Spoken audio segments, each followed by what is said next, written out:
America's shadows are long. Behind crumbling walls, in forgotten hallways, and across windswept graveyards, there are places where the dead never left. Today, we're counting down the 10 most haunted places in America. Places you should never visit alone. And trust me, the deeper we go, the darker it gets. Number 10. Bachelor's Grove Cemetery, Midlothian, Illinois. Tucked deep inside a patch of forest on Chicago's south side is Bachelor's Grove Cemetery. Less than an acre in size, yet with a reputation that spans decades. Founded in the 1800s, it became a final resting place for early settlers. But by the 1920s, the Prohibition era brought organized crime to the area, and rumors that the nearby pond was a mob dumping ground began to spread. Locals have reported phantom cars racing down the dirt road, only to vanish. The most famous apparition? The White Lady, a ghostly woman carrying an infant, drifting silently between moss-covered headstones. One of the eeriest claims comes from multiple witnesses. A small, glowing blue orb floating above the pond at night, casting faint light across the still water. Paranormal investigators have captured strange electromagnetic spikes near it, but no explanation. Even police officers have avoided night patrols here, claiming they've heard voices calling from empty graves. Would you set foot here after midnight? Number 9. St. Augustine Lighthouse, St. Augustine, Florida. Standing tall over the oldest city in America, Augustine Lighthouse has guided sailors since 1874, but it also holds tragedy. During its construction, 3 young sisters, Mary, Eliza, and Carrie Pitte, drowned when a supply cart they were playing in broke loose and tumbled into the water. Their bodies were recovered, but their spirits may never have left. Today, visitors climbing the 219 steps report children's laughter echoing behind them, even when the tower is empty. In 2009, the Ghost Hunters TV crew recorded a full-bodied shadow figure peeking from the spiral staircase, one of the clearest apparitions they'd ever filmed. Some say they've felt a small, cold hand tug their clothing mid-climb, only to find no one there. A lighthouse is meant to guide ships safely home. But here, it may be guiding something else. Number 8. Myrtle's Plantation, St. Francisville, Louisiana. Built in 1796, Myrtle's Plantation is often called one of America's most haunted homes. It survived wars, epidemics, and generations of tragedy. The most famous ghost is Chloe, a slave owned by Judge Clark Woodruff. Legend says she was caught eavesdropping and had her ear cut off. Seeking revenge, she baked a poisoned cake that killed the judge's wife and 2 daughters. For her crime, Chloe was hanged, and her body thrown into the Mississippi River. Visitors today claim to see her ghost on the veranda, wearing her signature green turban. Others say mirrors in the house trap the reflections of the dead. And if you stare long enough, unfamiliar faces will stare back.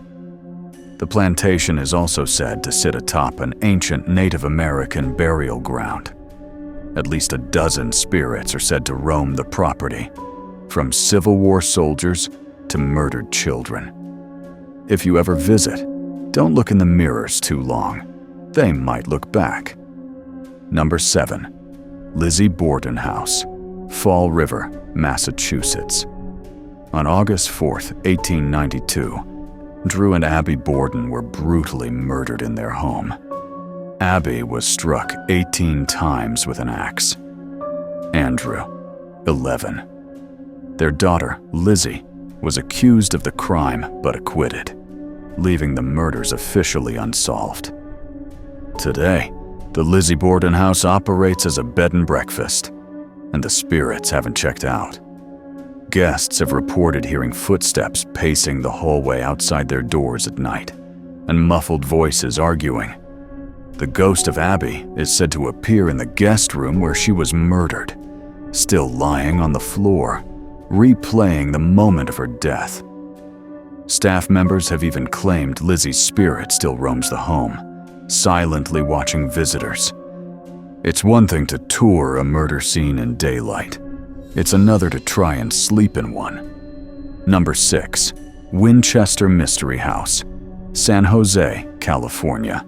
Sarah Winchester, widow of the heir to the Winchester rifle fortune, believes she was cursed by the spirits of those killed by her family's guns. Acting on the advice of a medium, she began an endless construction project in 1884, building a massive mansion with 160 rooms, secret passages, and staircases that lead nowhere. The idea was to confuse the spirits that followed her. Sarah kept the construction going 24 hours a day for 38 years until her death. Workers reported strange drafts, tools vanishing, and whispers in empty rooms. Visitors today still report footsteps when the halls are empty and doors slamming without reason. Paranormal teams have captured unexplained temperature drops in Sarah's seance room, a space where she supposedly communicated with the dead. Was it madness or a calculated way to keep the dead at bay? Number 5. Waverly Hills Sanatorium, Louisville, Kentucky. In the early 1900s, tuberculosis was a death sentence, and Waverly Hills Sanatorium was where thousands spent their final days. The White Plague claimed over 6,000 lives here. To keep morale high, staff removed bodies through an underground death tunnel, so patients wouldn't see how many were dying each day. Stories persist of a nurse who hanged herself in room 502, and of a young boy named Timmy who plays with a ball in the halls. Paranormal teams often bring balls for him, and many report the ball rolling back on its own. Visitors also hear coughing from empty rooms, shadow figures darting across hallways, and the smell of baking bread from a kitchen abandoned for decades. If you ever walk the death tunnel, you might not walk alone. Number 4.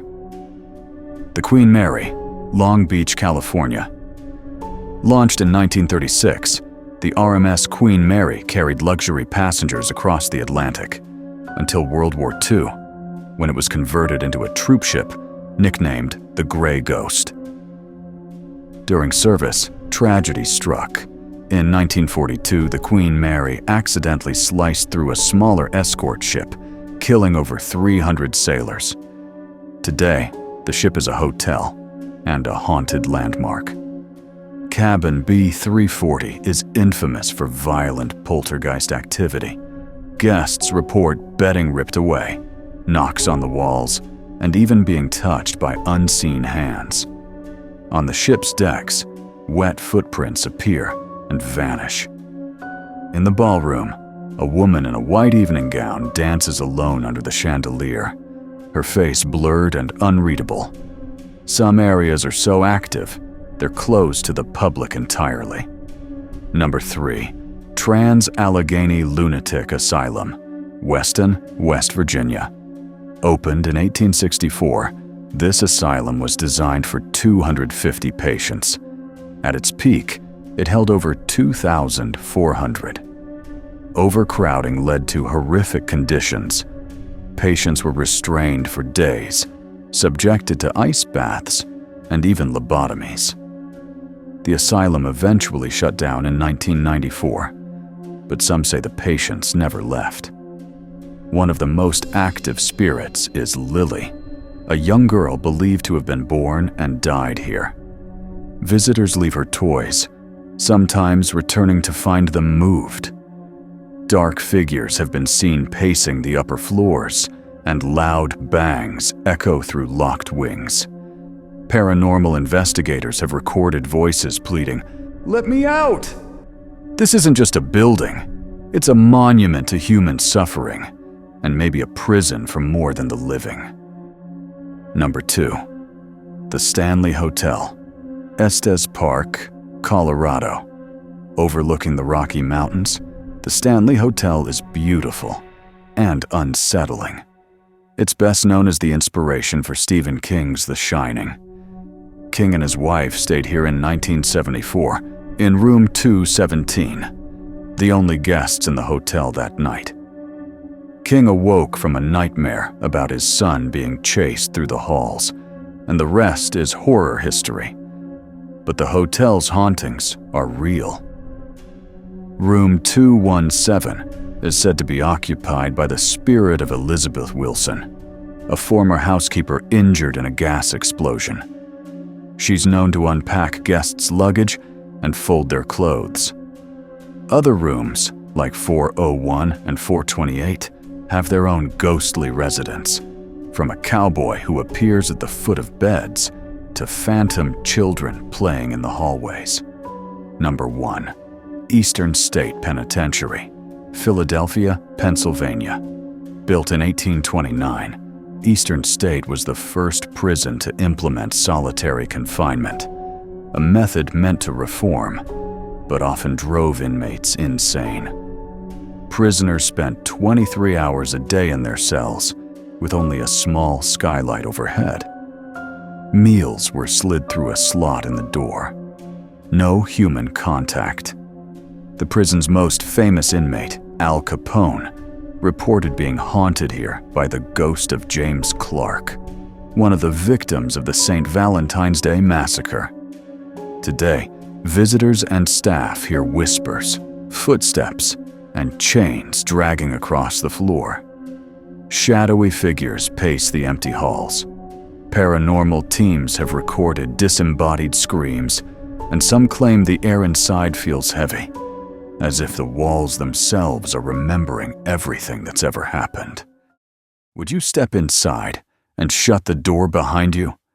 These are America's most haunted places, places where history refuses to stay silent, where the dead don't rest, and where the past is always present. Which one would you never visit? And which one tempts you the most? Drop a comment below. And if you crave more haunted stories and true crime mysteries, subscribe and open the next case with us. Until then, stay curious, stay careful, and remember, some files are better left unopened.